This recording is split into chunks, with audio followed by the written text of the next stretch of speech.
Hi, folks. This is Don and Linda with the North Country Fishing Show. We're getting ready for Christmas, and I just called my buddy Rocky, and he's on the Salmon River, and he is the best guide, the best fisherman, I think, that has more knowledge about fishing than anybody I've ever known. And I wanted to share some of that with you right now.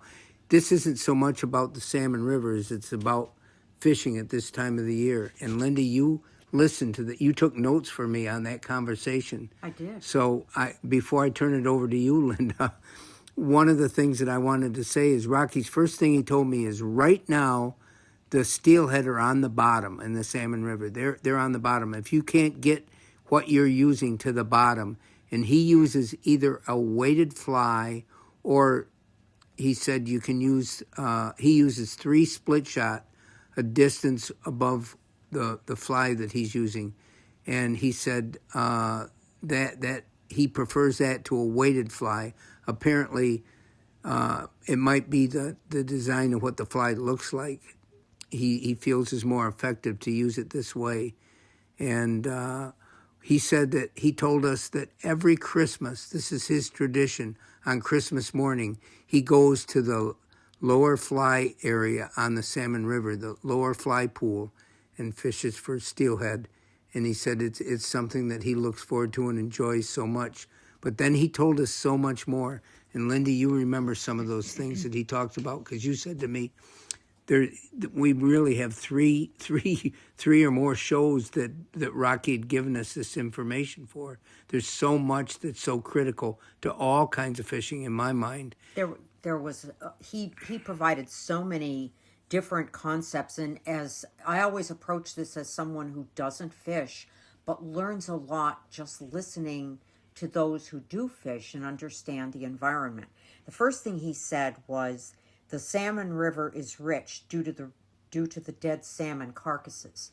Therefore, you would want to match your bait to what they would be finding at that particular time.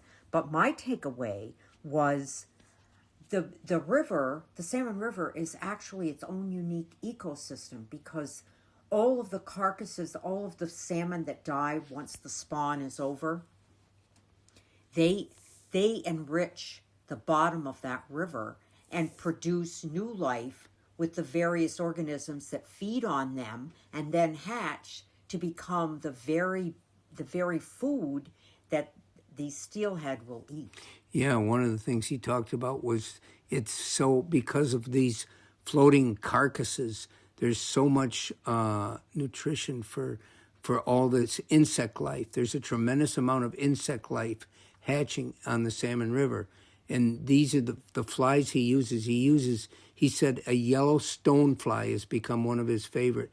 It works so well for him. He said previously his favorite fly at this time of the year was a black woolly bugger. Mm-hmm. But now he says he makes the fly look like a leech. He calls it his black leech. Mm-hmm. And he says that works so well for him.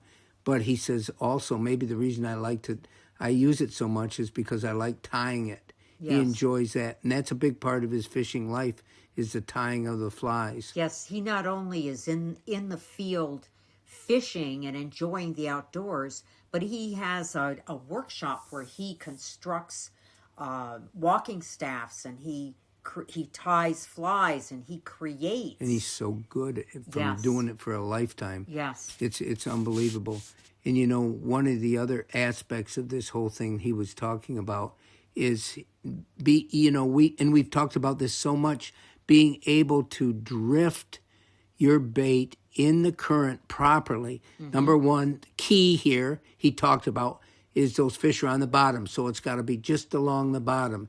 And he said that in that float, in that cast, the last 30% of that cast is the hot zone. Mm-hmm. That's where that fly is drifting at its most proper rate and level and so forth. And that's where you're probably going to get your strikes. The most proper presentation. Yes. Yeah, this was so amazing. And then he said, but the important thing is, if you're going to go out and fish in the winter, and this is for all of you that are going to go ice fishing or any other place. This relates to everything that we talk about, is you've got to be comfortable. And he says we're so much more able to do that today than we were in years past because of what we can buy. And he says years ago he had read that silk was the greatest warmth, that if you could have silk underwear. So he says he got the Army to send him a set of silk underwear. And he says that is one of the keys to staying warm when you're outdoors in the winter, is that silk underwear is the base layer. Yes. Now, yes. I'm not here to tell people where to buy it. No, but as I was listening to you talk about this, Don, I was thinking when we were and we would go out to play, children would be bundled so that they could barely move, and yet their moms and dads knew the kiddos will be back in a heartbeat if you don't dress them warmly. And that's what you're telling your listeners. You must dress correctly to enjoy the outdoors, especially this time of year. And the silk underwear obviously is something that's very critical, as well as hand warmers. And I'll bet a lot of our listeners never thought of that. No. Because I didn't before Rocky talked to me about it. And here's the other things. I said, Rocky, here's what I really wanted to know. What do you feel is critical for when you're taking a new person out fishing on the Salmon River? And he says, well, critical to me, he says, more than anything that I want to pass on is safety.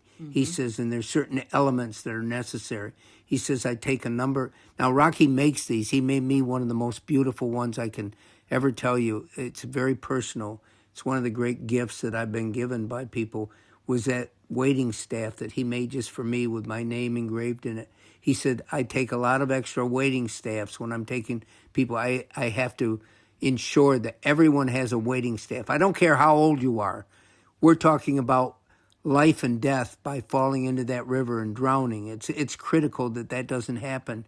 And the waiting staff really helps you to be able to walk properly. He says the second thing is everybody has to have cleats on the bottom of their feet. That's critical. He says, and for me, he says, I buy the best, the highest quality cleats. I mean, that's so critical that you have the best of what you can have when it comes to safety. You know, when I talk about life vests, I feel that, you know, you can get a cheap life vest at any place, but I think spending the extra money to get something that really is something that's going to save your life, I think, is critical. And in this case, I said to Rocky, are cleats better than felt on the bottom? He says, oh, there's no comparison. I insist that people have cleats before I'm going to take them out on that river. Yes, and I would suspect that it might also have to do, although he didn't say this, environmentally friendly equipment, because felt would have a tendency to absorb various microorganisms that could be transplanted between rivers. Yes, you're absolutely right. So this report that Rocky helped me to do, I think, is so critical to all of us listening. It's an important part of us being able to enjoy and experience the great North Country resource that we have. Until next time, folks, this is Don and Linda wishing you all a really happy holiday season.